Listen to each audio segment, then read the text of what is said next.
now we get to move on to Zach's maybe least favorite topic of the day, and discuss this lightsaber whip.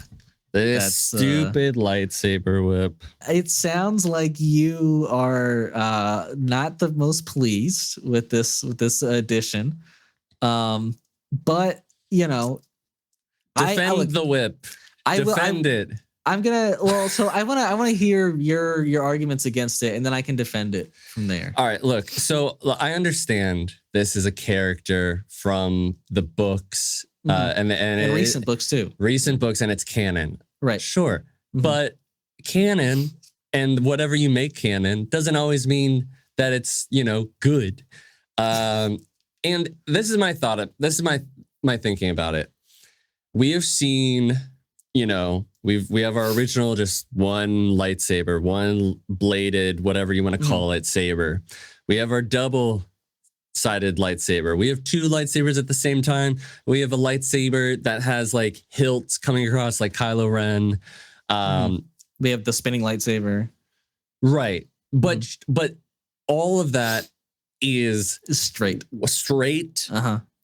Blade of light. And yes, light could, I guess, bend. Yes. But I have to say, like, I guess I just, to me, it looks stupid. I just feel like a lightsaber is a lightsaber and not a light whip. And I don't even understand, like, that would mean, like, the fact that it's a whip would mean that it has to have some sort of, like, weight to it to determine like how it's gonna move. And if it's light, I don't understand how that would even be like possible, even though we're talking about a fictional object that's like just bzzz. Right. I don't know. I really feel like it's not gonna ruin the show for me, but I just think it's kind of dumb. Like, for example, how would you feel about like a light like a scythe, like a sickle? Like, how would you feel about a light sickle? I'd be like, that's like, it doesn't make any sense. I think my thing is that like in the High Republic era, I feel like a lot can happen because you had so much knowledge and like resources to like make and adjust lightsabers. And I think like, so basically I'm going to explain to you the lore, I guess, behind like this kind of lightsaber and why she has it and whatnot.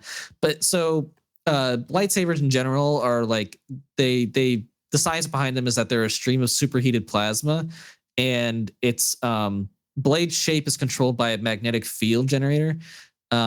So basically the lightsaber whip is a development on that, where they weaken the magnetic field and it becomes more malleable, and meaning the plasma stream kind of like is able to be manipulated like a whip. So it's like, it's not terrible like logic behind it to me. And the reason why Vanestra Rho like has this whip is she installed it after getting like a Force vision about it. And so basically the Force kind of like was like, hey, you should make this thing because it'll help you out. And yeah, so like she's the only one to has ever been confirmed to have it.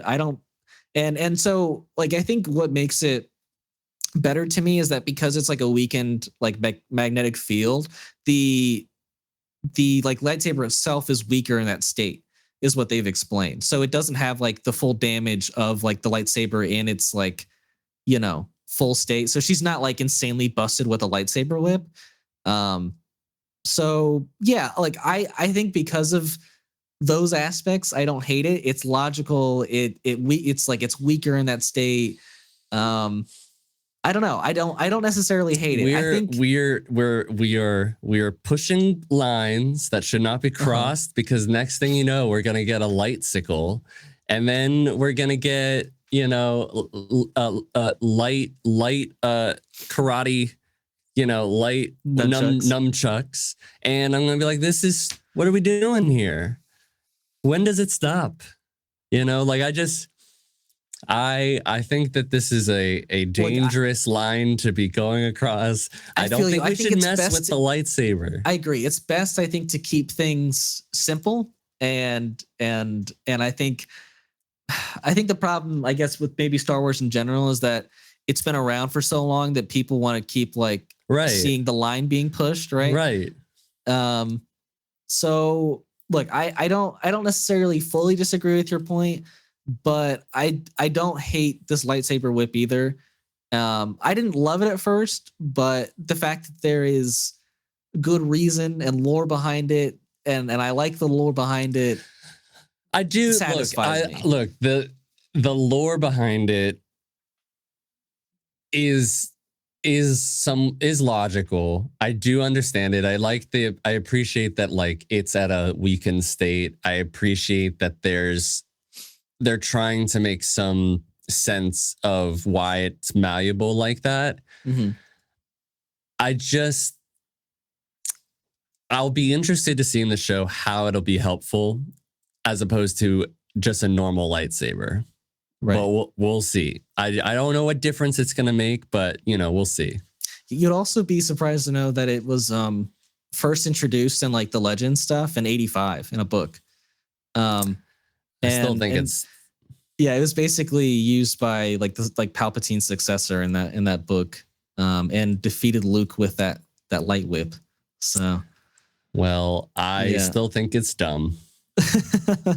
But I don't know. So we haven't also discussed the color of this lightsaber. We have never seen a purple lightsaber besides Mace Windu's until now. Right. I think I was never under the impression that Mace Windu was always going to be the only one with that color. Right. But I'm okay with them using that color again. I don't know about you. I mean, it honestly didn't even faze me. I was like, oh wow, yeah. Oh, there it is. Right. You just cared way more about the whip itself. Yeah. Yeah. I don't know. I don't it at this point, colors don't even faze me anymore. I'm just like, oh yeah, cool. Yeah. But it does mean that she is wielding, at least partly the dark side of the Force. So we'll see if that comes into play at all. I mean, it didn't ever really come into play with Mace Windu, to be honest. A little bit, but they never really brought it up. Yeah, but I think more in 3, he was like, we have to kill him. And he was very, I always saw that as he didn't even want to have him, he didn't even want to do the stand trial thing that Anakin was pushing for. He was like, no, we have to kill him, right. And it was well, I mean, that is darker for a Jedi than what a Jedi would usually go through. So, because they were there to arrest him, and then he was like, no, I'm gonna kill him. Yeah. I mean, he's the Sith Lord pretty much, right? I don't blame Mace Windu, but it is non-Jedi for sure. That I always saw as the darker Anakin side. Was definitely being more no, we got to arrest him. And he's nah, this guy's way too dangerous. Yeah. So yeah, maybe we'll see some of that darker stuff from this Venestra Rowe character. Yeah. But cool to see a character from the books the Chewbacca type, the Wookiee type character and Boba Fett come in from the comics. Right. That's cool to see those characters come in from books to live action. So yeah, no, it is. Yeah. I like that. I like, let's bring in characters that we've developed in other media, but right. Yeah, no, I kind of get it. What about a light dagger? Is that what's next? A light dagger? Well, that's very feasible. No, I know, but come on. Look, I guess I could kind of see if we had a dual light dagger character could be cool, but also it's what are you gonna do with this? You might as well just have knives, I don't know. What are you gonna do with this?